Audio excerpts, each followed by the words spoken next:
ان کے روابط یہ کرتے ہیں نیشنل انٹرنیشنل میڈیا کے ساتھ، پاکستان میں، افغانستان میں، باقی دنیا کے، باقاعدہ مطلب ان کانٹیکٹ رہنے کی کوشش، پریس ریلیزز جاری کرنا، یہ ساری چیزیں جاری کرنا جو ہے وہ ایک پراپر منظم طریقے سے کر رہے ہوتے ہیں۔ تو پھر دوسری بات، میں نے آپ کو پہلے بھی بتایا تھا کہ کافی مطلب ایجوکیٹڈ، ہائیلی ایجوکیٹڈ لوگ بھی ان کے ساتھ ہیں، تو جس میں سے مختلف قسم کے سافٹ ویئر کے انجینئرز ہو سکتے ہیں، دوسرے جو کیمیکل انجینئرز اور اس طرح کے لوگ ہیں۔ تو یہ ایک ایج ان کو بھی ہے بہرحال، یہ بات ہے کہ ان کو نقصان بھی بہت پہنچایا گیا۔ اگر ہم لاسٹ 5 to 7 ایئرس کی بات کریں تو اس میں کوئی شک نہیں ہے کہ بڑا ان کو بہت سارے ڈینٹس پڑے ہیں، لیکن اس کے باوجود بھی ان کی جو جسے کہتے ہیں کہ مکمل طور پہ خاتمہ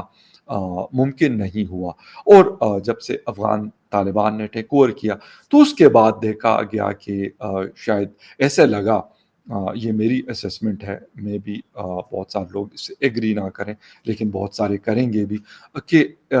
یہ فورس دوبارہ اکٹھی ہوئی اور انہوں نے پھر ایک جیسے کہتے ہیں آرگنائز قسم کے اٹیکس کرنا شروع کیے۔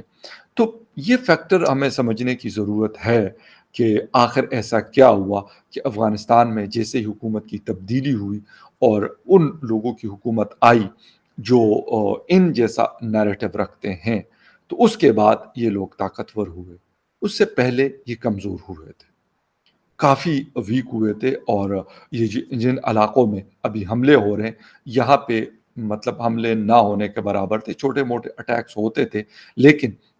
بڑا حملہ کرنے کی ان کی سکت نہیں تھی۔ لیکن ابھی ہم اگر ٹانگ کی بات کریں، جو ایف سی کے فورٹ کے اوپر اٹیک کیا گیا اور جہاں پہ ایک بڑی تعداد جو ہے ایف سی کے جو لوگ ہیں وہ بیچارے شہید ہوئے، اس طریقے سے باقی جگہوں پہ ان لوگوں نے جہاں جہاں پہ حملے کیے تو کامیاب کارروائیاں ان کی جاری ہے۔ یہ بات بھی ساتھ میں کہتا چلوں کہ جو آپریشنز ہوئے بہت سارے لوگوں کو مار بھی گرایا گیا، لیکن کیونکہ بات وہیں پہ ہے، جب تک ختم نہیں ہوں گے تو یہ چیز اینڈ نہیں ہو سکتی، اور اس کے پیچھے یقیناً ایک بہت بڑی آئیڈیالوجی کا استعمال یہ لوگ کرتے ہیں۔ میں نے آپ کو جیسے کہا کہ میڈیا کا استعمال کرنا ان کو بہت اچھے سے آتا ہے، ایسے نہیں ہے کہ یہ ہم نے دیکھا کہ کوئی انہوں نے بڑی بڑی داڑیاں رکھ لی یا پگڑی پہن لی، یا وہ نہیں ہے بھائی، وہ ساری چیزیں ان کی ہوں گی، بٹ مطلب بڑے بڑے لوگ ان کے ساتھ ہیں، اور بڑے تگڑے قسم کے لوگ بھی ان کے ساتھ موجود ہے، جن کی وجہ سے ان کا یہ جو اٹیک کرنے کا جو طریقہ ہے یہ، اور اس کے ساتھ ساتھ ان کی کامیابی، یہ ایک امپورٹنٹ فیکٹر ہے ان کے پیچھے، مطلب اس کے پیچھے یہ بہت ساری چیزیں۔ اور ہاں، ہمیں یہ نہیں بھولنا چاہیے کہ افغانستان میں طالبان حکومت بھی ان کے لیے ایک حوصلہ افزا بات ہے۔ میں یہ نہیں کہتا کہ یار وہ طالبان کوئی ان کو بالکل ہی اوپنلی کوئی بہت سپورٹ کر رہے ہوں گے یا اس قسم کی، لیکن ایٹ لیسٹ اگر سافٹ کارنر بھی ہے تو کم از کم وہاں پہ جو لوکلز ان کے ہیں ان کو سپورٹ کریں گے، پناہ بھی دیں گے یا جو بھی چیزیں ہوں گی، کیونکہ یہ ایک مکس سا بارڈر ہے جو ہمارا پاکستان کا اور افغانستان کا ہے۔ اس کو سنبھالنا بھی ایک مشکل کام ہے۔ میں یہ نہیں کہتا کہ افغان طالبان کے لیے بھی آسان ہے، ان کے پاس پہلے ہی ریسورسز نہیں ہیں، وہ دنیا سے اپیلیں کر رہے ہیں کہ ہماری مدد کی جائے، ہمارے پاس پیسے نہیں ہیں تنخواہیں دینے کے، تو وہ ایک پراپر یا منظم فوج رکھنا ان کے لیے ممکن نہیں ہے، لیکن اس کا اثر، مصیبت یہ ہے کہ اس کا جو خمیازہ ہے وہ ہمیں بھگتنا پڑتا ہے، پاکستان کو بھگتنا پڑتا ہے، جس طریقے سے ابھی بھی ایک بڑے نمبر میں لوگ وہاں سے موبلائز ہو کے پاکستان کے مختلف شہروں میں آئے، اور یقین کریں کہ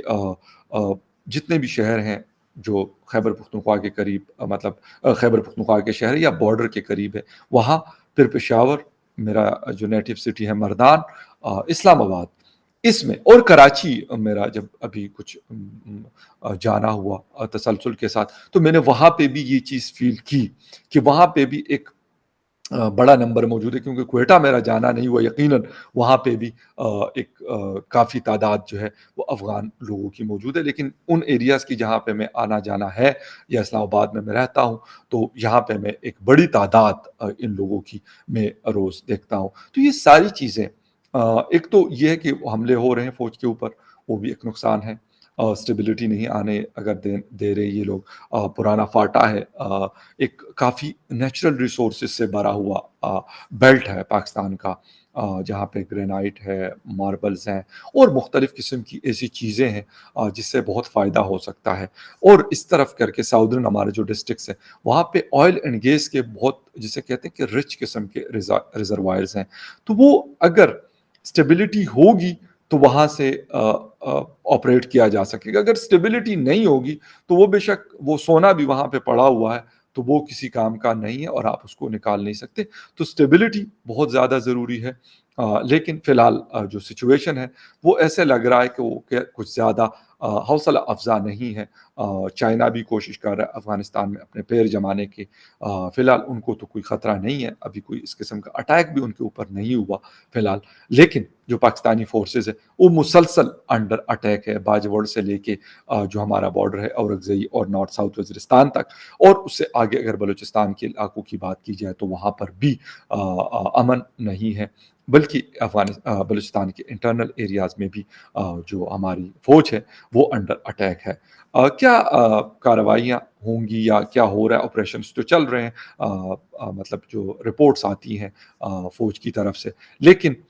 کوئی ٹائم فریم نہیں وہ لوگ بھی دے سکتے، اور ہمیں بھی نظر نہیں آ رہا کہ ایسا کوئی شارٹ ٹائم کی جنگ ہے، ہو سکتا ہے 6 مہینے میں ختم ہو جائے، ایسا نہیں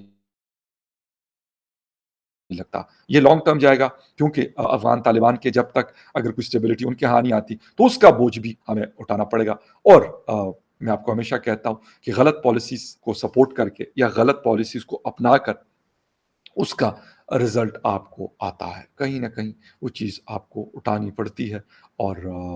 ہر طریقے سے۔ تو یہ خیر ایک چیز تھی، نیوز اپڈیٹ تھی، میں نے کہا آپ کے ساتھ شیئر کروں، کیونکہ میڈیا میں اس کا کوئی ذکر نہیں ہے، لیکن ایک خبر تھی میرے پاس تو میں نے کہا آپ کے ساتھ شیئر کر دوں۔ تو ملتے ہیں کسی اور نیوز اپڈیٹ میں، تب تک کے لیے ٹیک کیئر اینڈ بائے۔